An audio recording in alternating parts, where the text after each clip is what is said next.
She's not chasing, she's waiting.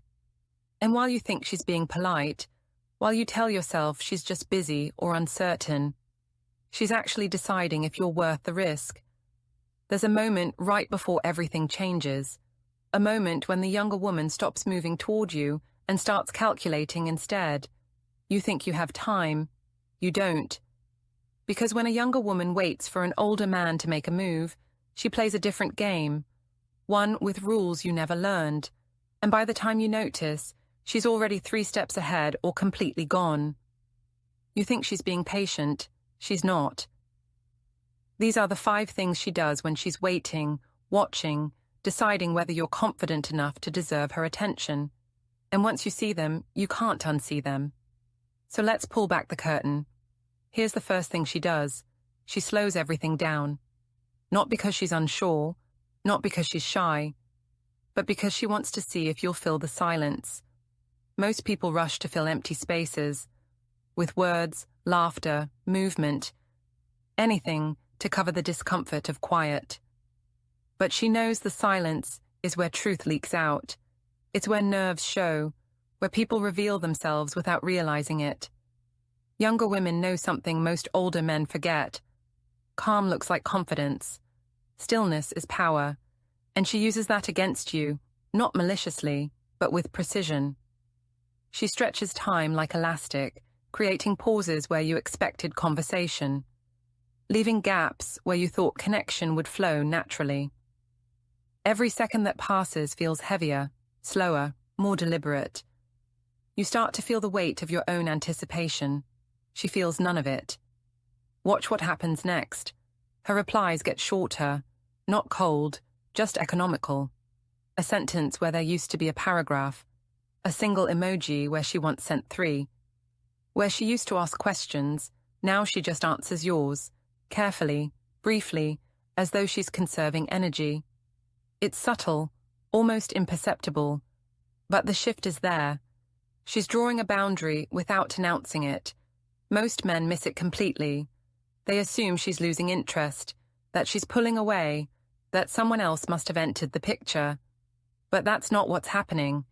She's testing your nerve, quietly, skillfully, instinctively. She's asking, without saying a word, will you chase me, or will you match my pace? Here's the psychology behind it.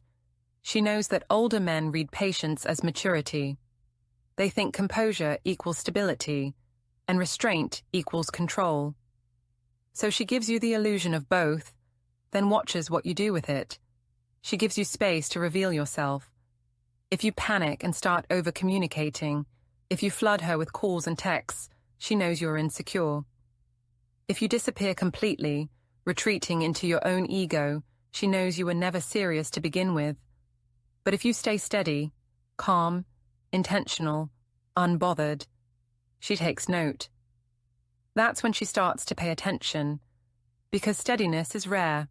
Look closer and you'll see it in the smallest details. She holds eye contact a fraction too long, then looks away first.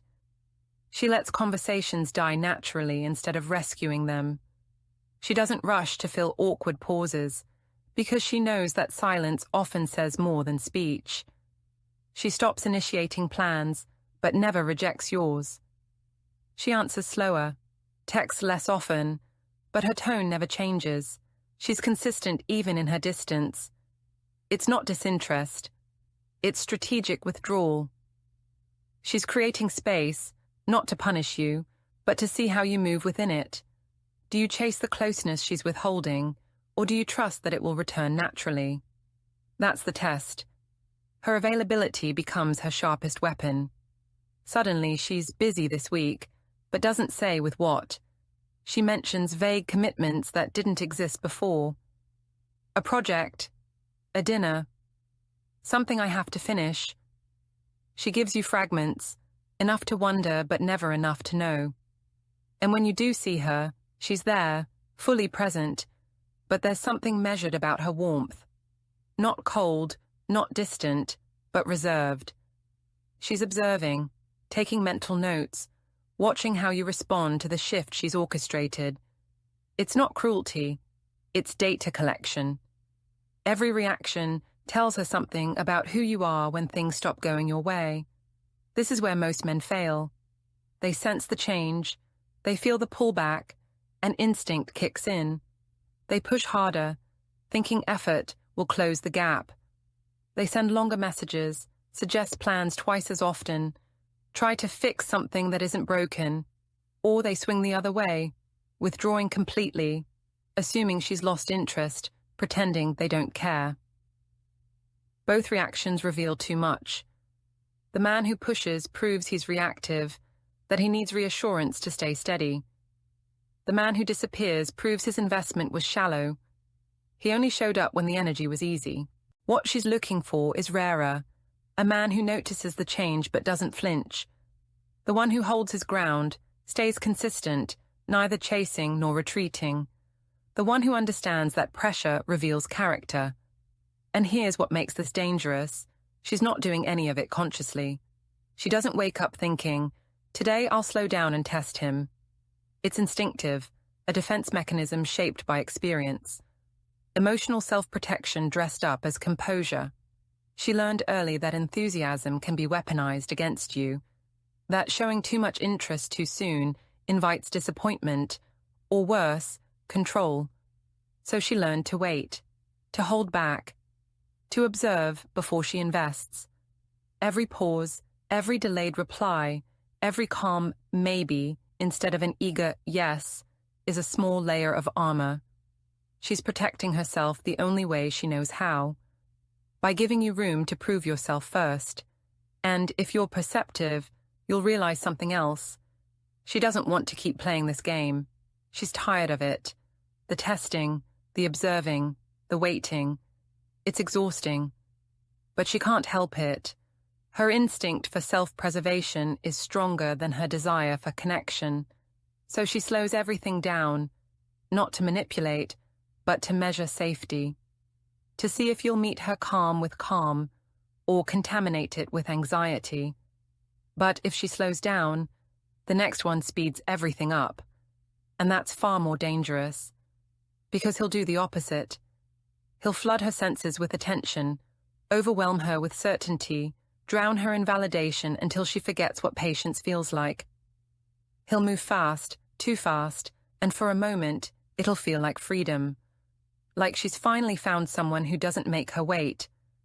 But speed is another kind of test, one that burns instead of freezes.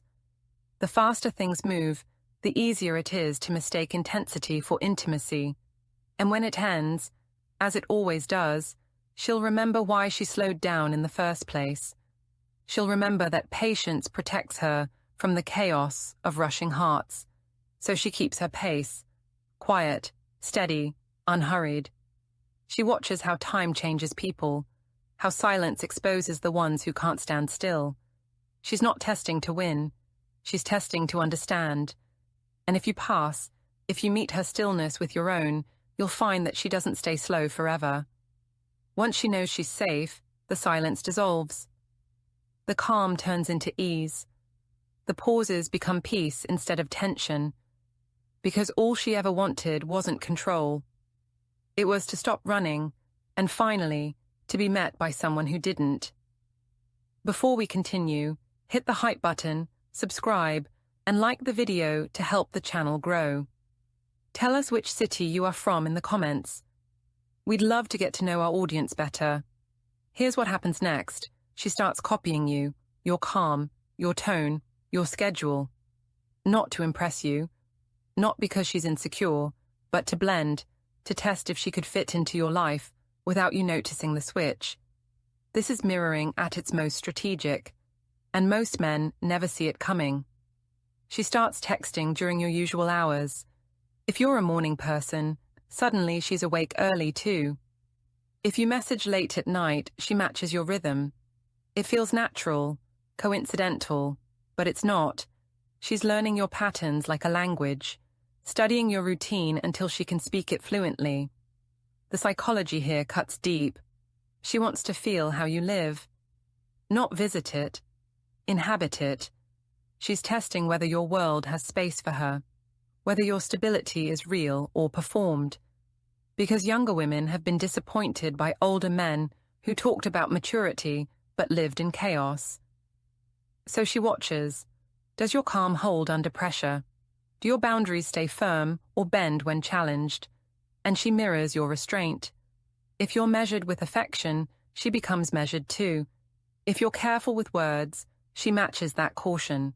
This isn't submission, it's reconnaissance. She's trying on your emotional temperature to see if it fits, if it feels safe, if she could live inside that kind of control without losing herself. Notice how her language changes. She starts using phrases you use, echoes your humor, adopts your perspective on things she used to see differently. It's subtle assimilation, not fake. She genuinely tries to align. But it's also a test. She's asking a silent question. Can I become part of your pattern without disappearing? She watches how you handle routine, how you deal with stress, how you talk about your past. She's not looking for perfection. She's looking for consistency, because younger women have dated men their own age who changed moods like weather. She's drawn to you precisely because you seem steady, but she needs proof. So she mirrors your stability to see if it's performance or personality. This is where the trap closes. You think she's naturally compatible. You think the connection is effortless. But she's working, adapting, testing. And if you fail to make a move during this phase, she learns something crucial. Your stability might actually be stagnation. Your calm might actually be fear. And once she knows your rhythm well enough to predict it, she moves to something you'll never see coming. But here's what most men never realize. While you're comfortable in the pattern, thinking everything's going well, she's already moved to the next phase. And this one changes everything. Now watch this. She stops performing socially. Not with everyone, just with the people around you. This is the third thing, and it's the most misunderstood. When a younger woman suddenly becomes quiet in group settings, when she stops engaging with mutual friends, when she goes from social to selective, it's not disinterest, it's focus. Attention is currency to her. And she just stops spending it on anyone except you. But she does it so quietly that most men think she's just having an off week. They don't realize they're watching strategy in real time. She skips group messages, doesn't react to shared jokes anymore. When mutual friends plan something, she's suddenly unavailable or gives vague maybes. People start asking, is she okay? She's been quiet lately. And you wonder too. But here's what's really happening. She's narrowing her field of vision, removing distractions, creating a scenario where it's just you and her, with no audience, no buffer, no escape. The psychology is surgical. She knows that group dynamics dilute intensity, that mutual friends complicate things, that witnesses make moves harder, so she removes them. Not dramatically, not with confrontation, just with gentle, persistent absence. She becomes mysteriously busy when groups gather, stops posting in shared spaces, fades from the social center until she's just a name people mention occasionally. And here's the cruel genius of it. She does this to force your hand. Because in a group, you can hide. You can be friendly without being intentional. You can enjoy her company without claiming it. But when she removes the group, when she creates situations where it's just the two of you, where her attention is undivided and obvious, you can't hide anymore. You either make a move or prove you won't. She cancels on group plans but texts you privately afterward. Sorry I couldn't make it. Maybe we could grab coffee, just us. She stops engaging publicly, but stays present privately. It's isolation as invitation. She's building a space where your hesitation becomes visible, where excuses stop working. Most men panic here. They sense the shift and don't know what to do with it. Some try to pull her back into the group, uncomfortable with the intimacy of isolation. Others ignore the private invitations, pretending not to notice the pattern. Both responses tell her she made a mistake, that you're either afraid of being seen with her or not interested enough to accept what she's offering. And this silence, This strategic withdrawal from everyone else leads to the most deceptive behavior of all. Here's where it gets dangerous. She starts appearing near you, but never toward you. This is the fourth thing, and it's spatial testing at its most calculated. She places herself in your environment, close enough to be noticed, far enough to claim coincidence. And she waits to see what you do with the opportunity. Suddenly, she's at your coffee spot, not the one closer to her place, yours. She mentions errands that somehow cross your usual path. She's at the gym during your workout time, at the bookstore you frequent, near your office on her lunch break, and every time she acts casual, surprised. Oh, I didn't expect to see you here. But it's not accidental, it's architecture. She's building a geography of possibility, creating moments where you could, if you wanted, turn proximity into connection. Where you could suggest a drink after coffee, a walk after the gym, dinner instead of separate lunches. She's laying groundwork, offering chances, testing whether you'll take them. The psychology is brilliant and brutal. She knows older men respond to opportunity more than pursuit, that you're more likely to act if it feels natural, unforced, like the universe arranged it instead of her. So she arranges it, then pretends the universe did, and watches to see if you're brave enough or aware enough to recognize the gift. She measures your awareness. Do you notice her there? Do your eyes find her first, or does she have to make herself obvious? Do you approach or wait for her to? Each interaction is data. Each coincidence is a question. Are you interested enough to act on easy opportunities? And she measures your restraint. Because here's the test within the test. She's close but not available. Present but not pursuing. She's seeing if you'll respect the space while closing the distance. If you'll be smooth instead of aggressive. Confident instead of desperate. This proximity is permission, but it's not invitation. Not yet. She's still deciding if you deserve one. Most men fail here in one of two ways. They either don't notice at all, too absorbed in their routine to see the pattern, or they notice but freeze, paralyzed by uncertainty. Is she here for me? Is this real? What if I'm wrong? And while you debate, while you hesitate, while you wait for absolute certainty before you risk anything, she's losing faith, because younger women don't offer this kind of access lightly. Every accidental meeting costs her something. Pride, time, the vulnerability of being seen trying without admitting she's trying. And if you don't meet her halfway, if you let opportunity after opportunity pass because you're waiting for a clearer sign, she stops creating them. But when she feels you hesitate, when she realizes you might not be the confident man she hoped you were, her final move changes the balance completely. And this next one, this is where most men lose the moment they never knew existed. Because what she does now isn't a test, it's a conclusion. Here's the final thing. She goes dark. Emotionally. Completely. Not out of spite. Not out of anger. But protection. The moment you hesitate too long, the moment she decides you're not going to act, she shuts down everything she's been offering. And she does it so smoothly you barely notice until it's done. Her voice becomes neutral. Where there was warmth, now there's politeness. Where there was possibility, now there's distance. She doesn't confront you, doesn't ask why you never made a move, doesn't give you the chance to explain or recover. She just recalibrates. Rewrites the story in her head until you were never a real option, just a brief curiosity that didn't pan out. Watch what happens. Messages become formal. Hope you're well. Thanks for asking. Brief, correct, empty. Her gaze drifts when you talk, not rudely, just elsewhere, like your furniture. Part of the background, something she sees but doesn't need to focus on anymore.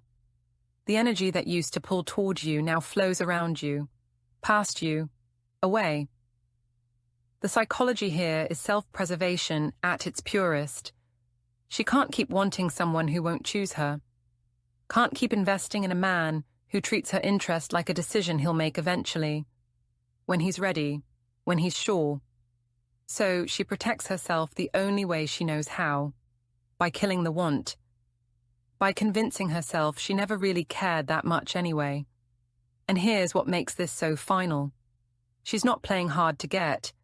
She's not creating drama to force your hand. She's genuinely done.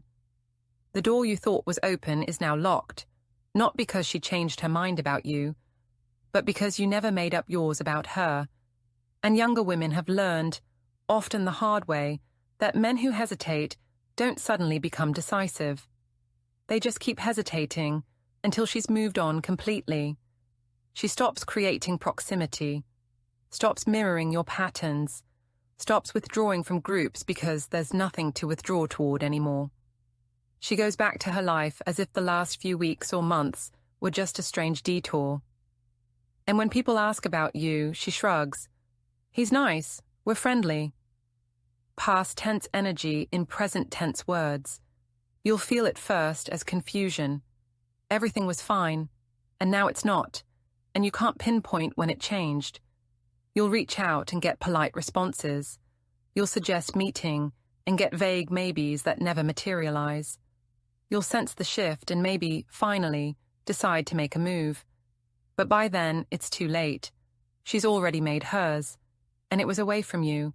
This is where most men finally wake up, when the warmth is gone and they miss it, when they realize what they had and lost by waiting too long. But here's the cruel truth. She gave you chances, multiple, clear ones dressed as coincidences, and you thought you had time. You thought careful consideration was wisdom. You thought hesitation was caution. But she read it differently, as disinterest, as cowardice, as proof that whatever maturity and confidence she saw in you was surface level. Because a man who truly wants her doesn't need perfect conditions to act, doesn't need absolute certainty, doesn't treat her interest like something to be evaluated indefinitely while he decides if she's worth the risk. So she switches off, not to punish you, not to play games, but because staying warm towards someone who stays frozen is slowly destructive, and she'd rather feel nothing than keep feeling ignored. And this is where most men finally understand what they lost. But understanding it doesn't bring it back, because once she switches off, once she protects herself by disconnecting, there's rarely a second chance. Sometimes waiting is louder than words. Sometimes the move you don't make says more than anything you could say. She gave you time, space, opportunities, and you gave her hesitation. So the real question isn't what she was waiting for. It's what stopped you from giving it.